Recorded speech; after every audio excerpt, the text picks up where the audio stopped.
ఈరోజు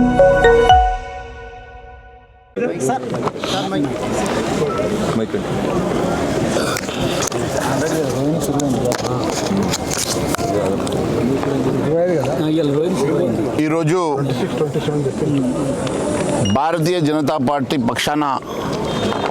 రాష్ట్ర అధ్యక్షుల ఆధ్వర్యంలో పార్లమెంట్ సభ్యులు, శాసనసభ్యులు, శాసన మండలి సభ్యులందరూ కూడా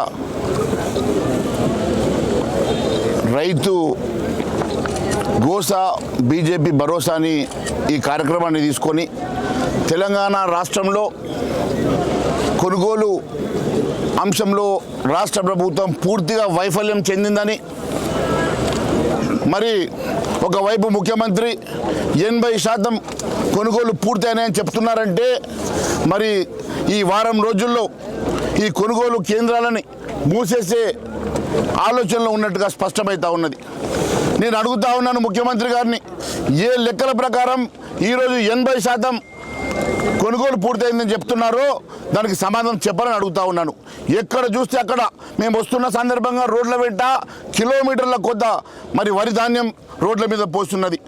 మొక్కజొన్నలు పోస్తున్నాయి. ఇక్కడ కూడా ఈ యార్డ్లో ఎక్కడ చూస్తే అక్కడ మరి మొక్కజొన్నలు కానీ వరి కానీ కుప్పలు కుప్పలుగా ఇక్కడ పడున్నది. ఇప్పటి వరకు దీన్ని కొనుగోలు చేయాలన్న ఆలోచన ఈ రాష్ట్ర ప్రభుత్వం లేదంటే, మరి మేము వస్తున్నామని చెప్పి ఇప్పటికిప్పుడు రాత్రి 10 లారీలు పెట్టి సంచుల్లో మరి ధాన్యాన్ని నింపేసి ఈరోజు మరి పక్కన పెడుతున్నారంటే, మేము కదిలితేనే ఈ రాష్ట్ర ప్రభుత్వం కదులుతుందంటే, మేము వస్తేనే కొనుగోలు జరుగుతుందంటే మేము ప్రతి గ్రామానికి వెళ్ళడానికి సిద్ధంగా ఉన్నామని చెప్పి తెలియజేస్తూ ఉన్నాం. ఖచ్చితంగా ఈ రాష్ట్రంలో ప్రతి గ్రామంలో ప్రతి చివరి గింజ వరకు ఈ రాష్ట్ర ప్రభుత్వం కొనుగోలు చేసే వరకు ఖచ్చితంగా భారతీయ జనతా పార్టీ రైతుల పక్షాన నిలబడుతుంది, రైతులకు అండగా నిలబడుతుంది, రైతులను ఆదుకుంటామని చెప్పి తెలియజేస్తూ ఉన్నాం. రాష్ట్ర ప్రభుత్వం మెడలు వంచైనా ఈ రాష్ట్ర ప్రభుత్వం ఇచ్చిన హామీలు నెరవేర్చే వరకు భారతీయ జనతా పార్టీ రైతుల పక్షాన నిలబడి పోరాటం చేస్తుందని తెలియజేస్తూ ఉన్నాను. వరంగల్ డిక్లరేషన్ సందర్భంగా అనేకమైనటువంటి హామీలు ఇచ్చి గద్దెనెక్కినటువంటి రేవంత్ రెడ్డి గారు మరి ఇప్పటి వరకు వారికి ఇచ్చినటువంటి హామీలు ఒక్కటి కూడా నెరవేర్చకుండా,